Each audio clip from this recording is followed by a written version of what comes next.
Hello everyone, very good morning. Chanakya academy के YouTube channel पर मैं अजय कुमार आप सभी स्टूडेंट का स्वागत करता हूं। स्टूडेंट, आज की इस वीडियो में हम आपको लेकर के आए हैं बायोलॉजी का साइंस का पार्ट। साइंस में बायोलॉजी का पार्ट जो है, बायोलॉजी में सेल, कोशिका, सेल या कोशिका।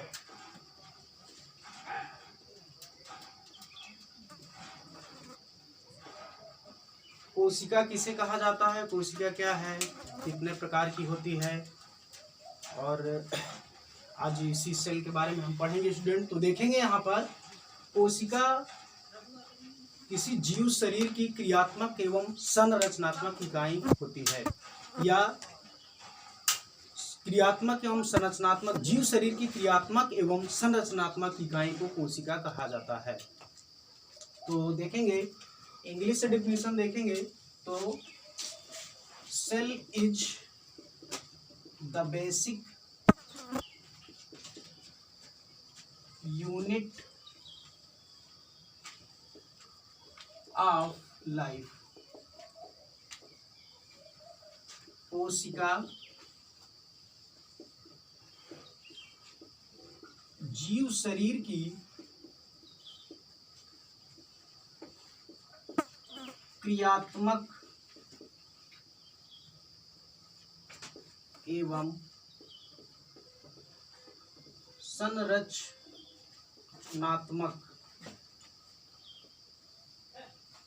इकाई होती है।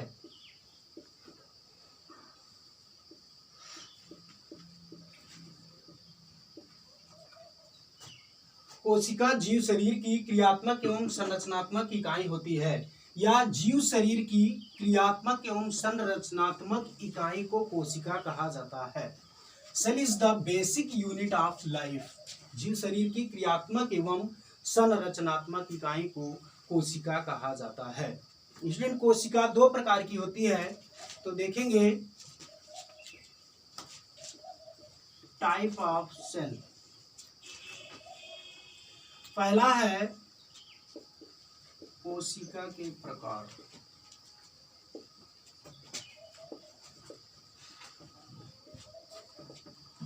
पहला देखेंगे प्रोकैरियोटिक कोशिका। प्रोकैरियोटिक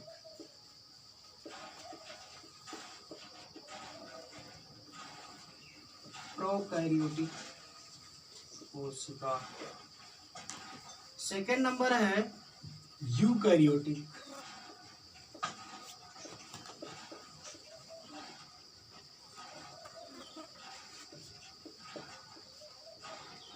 यूकैरियोटिक कोशिका। फर्स्ट नंबर है प्रोकैरियोटिक कोशिका, सेकंड है यूकैरियोटिक कोशिका। कोशिका के दो प्रकार होते हैं, प्रोकैरियोटिक, यूकैरियोटिक। तो उम्मीद करते हैं स्टूडेंट यहाँ पे इतना समझ में आया होगा आप सभी को। Cell is the basic unit of life. कोशिका जीव शरीर की क्रियात्मक एवं संरचनात्मक इकाई होती है। यह दो प्रकार की होती है। फर्स्ट नंबर प्रोकैरियोटिक कोशिका, सेकंड नंबर यूकैरियोटिक कोशिका। तो इतना आप लोगों को समझ में आया होगा। अब नेक्स्ट देखते हैं कि प्रोकैरियोटिक कोशिका क्या होती है और यूकैरियोटिक कोशिका क्या होती है। कौन कौन से जंतुओं में पाई जाती है, या प्रोकैरियोटिक या यूकैरियोटिक। तो देखेंगे यहाँ पे नेक्स्ट पॉइंट।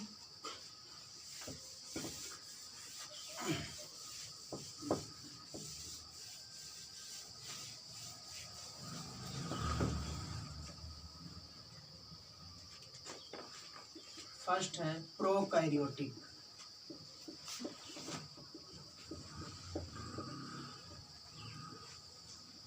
प्रोकैरियोटिक कोशिका।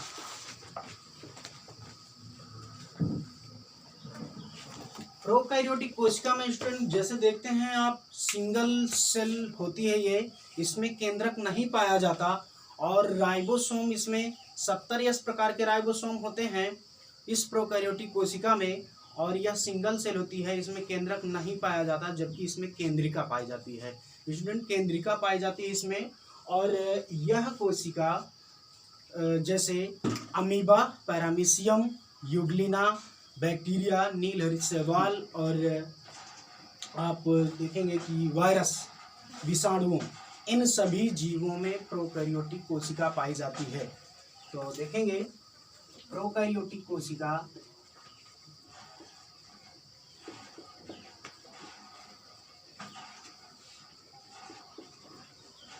प्रोकैरियोटिक कोशिका अमीबा, पैरामीशियम, यूग्लिना,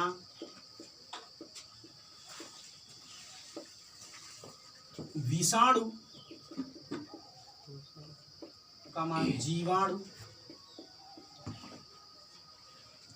आदि जंतुओं में पाई जाती है।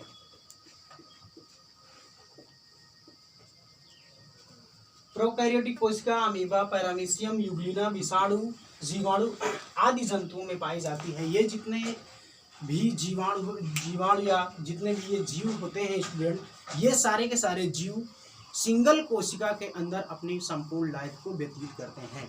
एक ही कोशिका में ये अपना न्यूट्रिशन करते हैं, डाइजेशन करते हैं और मोशन करते हैं, अपने भोजन की पहचान करते हैं। एक ही कोशिका में अपने समस्त जीवन, अपना समस्त लाइफ को बिता देते हैं स्टूडेंट। तो प्रोकैरियोटिक कोशिका सिंगल सेल होती है। इसमें केंद्रक नहीं पाया जाता है, जबकि केंद्रिका पाई जाती है। और इसमें जो राइबोसोम की संख्या होती है वो 70 प्रकार के राइबोसोम पाए जाते हैं। तो यहाँ से ये रहा प्रोकैरियोटिक कोशिका। अब देखेंगे स्टूडेंट सेकंड नंबर यूकैरियोटिक कोशिका। यूकैरियोटिक कोशिका क्या होती है, तो देखेंगे यहाँ पर यूकैरियोटिक कोशिका सेकंड नंबर है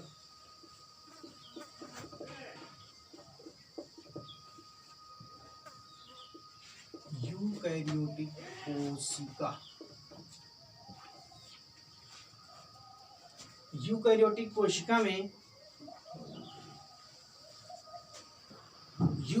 कोशिका में अब देखेंगे स्टूडेंट यूकैरियोटिक कोशिका ये फिगर है, यहाँ पे आप देख सकते हैं। तो यहाँ पे आप इस यूकैरियोटिक कोशिका में विभिन्न प्रकार के कोशिकांग देख रहे होंगे स्टूडेंट। वो सारे के सारे कोशिकांग अपने आप में जो है सब महत्वपूर्ण हैं और प्रत्येक कोशिकांग का अपनी एक कार्य होता है और वह अपनी जगह पे प्रत्येक कार्य को सुचारू रूप से कोशिका के अंदर चलाए रखते हैं। तो देखेंगे यहाँ पे सभी के बारे में। तो यहाँ पे ये जो फिगर आप देख रहे हैं राउंड शेप, इसको कहा जाता है न्यूक्लियस, केंद्रक कहा जाता है। हिंदी में न्यूक्लियस होता है। यह कोशिका का प्रधान अंग होता है स्टूडेंट। यह कोशिका का प्रधान अंग होता है केंद्रक, और इसी से जुड़ करके सटी हुई एक ये टेढ़ी मेढ़ी सी संरचना है।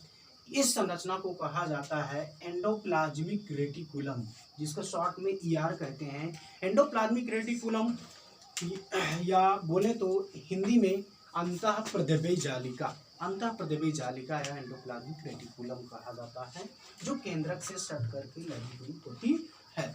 और इसी केंद्रक के अंदर भरा होता है केंद्रक द्रव्य भरा होता है, जिस केंद्रक के अंदर पाई जाती है केंद्रिका न्यूक्लियोलस, और इसी में होते हैं हमारे डीएनए मटेरियल होता है, जो वह डीएनए मटेरियल जो आनुवंशिक लक्षणों को पीढ़ी दर पीढ़ी ट्रांसफर करने का कार्य करता है।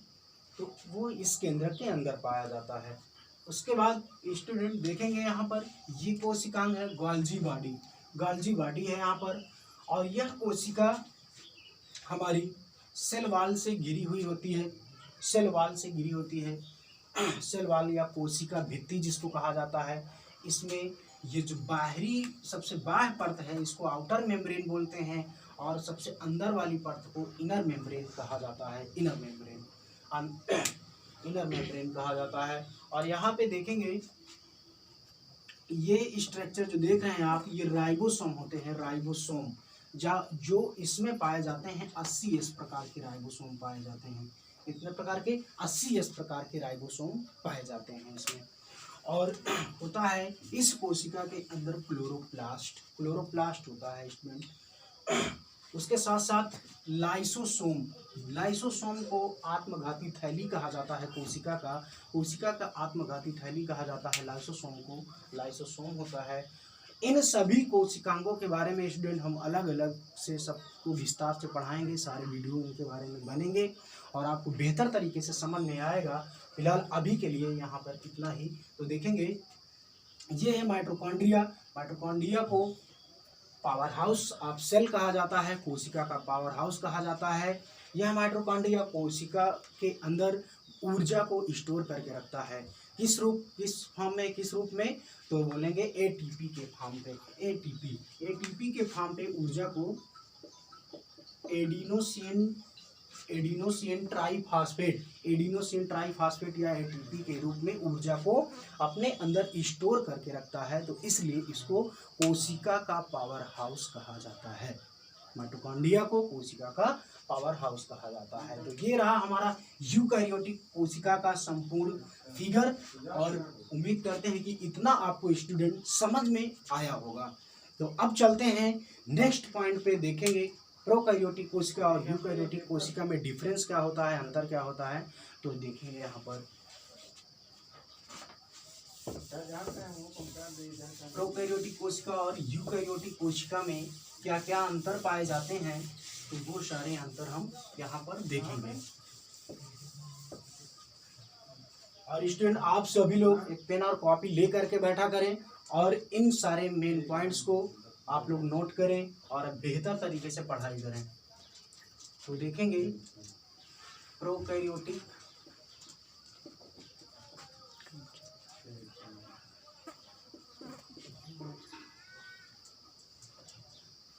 तथा यूकैरियोटिक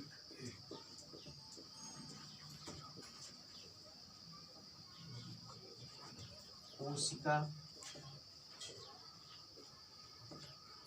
में अंतर।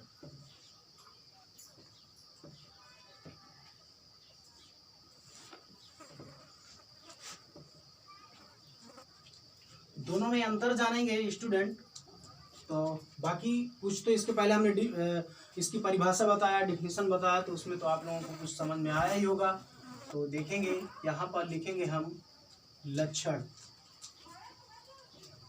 कैरेक्टर, और उसके बाद यहाँ पर होगा प्रोकैरियोटिक।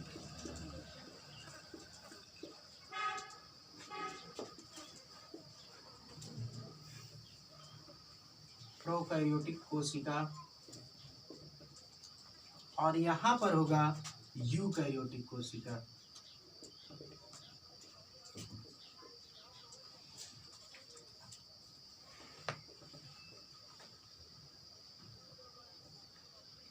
प्रोकैरियोटिक कोशिका और यूकैरियोटिक कोशिका।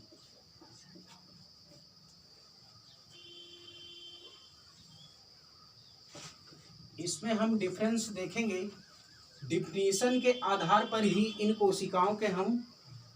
तो यहाँ से देखेंगे लक्षण, कैरेक्टर। पहला लक्षण आप देखेंगे कि इसमें आप देखेंगे माइटोकॉन्ड्रिया।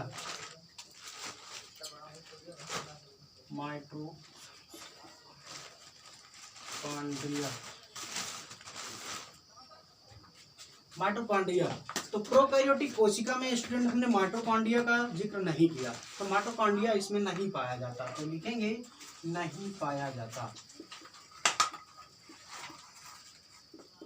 नहीं पाया जाता है। और इसमें यूकैरियोटिक कोशिका में हमने बताया आपको पाया जाता है, पाया जाता है। और सेकंड गोल्जी का है,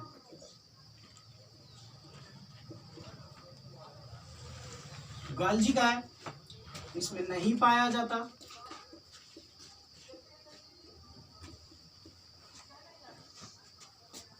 है और इसमें पाया जाता है, यूकैरियोटिक कोशिका में पाया जाता है। थर्ड नंबर है लाइसोसोम।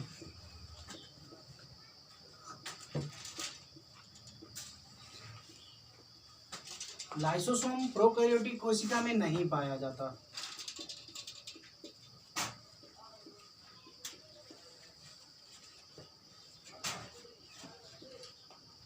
इसमें पाया जाता है। चौथा पॉइंट है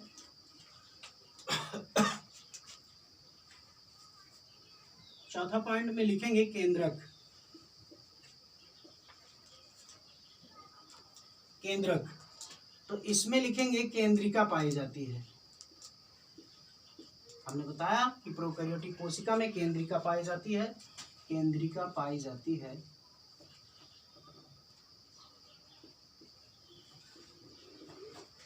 जबकि यूकैरियोटिक में केंद्रक पाया जाता है।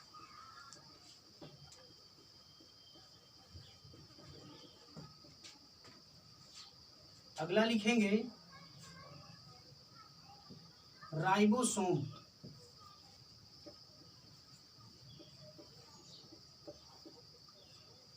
राइबोसोम स्टूडेंट, राइबोसोम प्रोकैरियोटिक कोशिका में बताया था हमने कि 70 प्रकार के पाए जाते हैं। 70 प्रकार के राइबोसोम। और यूकैरियोटिक कोशिका में 80 प्रकार के 80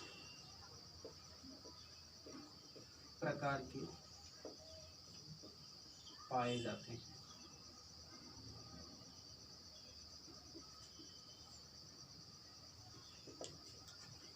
राइबोसोम दो प्रकार के होते हैं, एक 70 प्रकार का राइबोसोम, दूसरा है 80 प्रकार का राइबोसोम। जब वीडियो राइबोसोम की बनेगी तो उसमें बताएंगे हम इसको विस्तार से, बट अभी यहाँ पे देखेंगे डिफरेंस यूकैरियोटिक तथा प्रोकैरियोटिक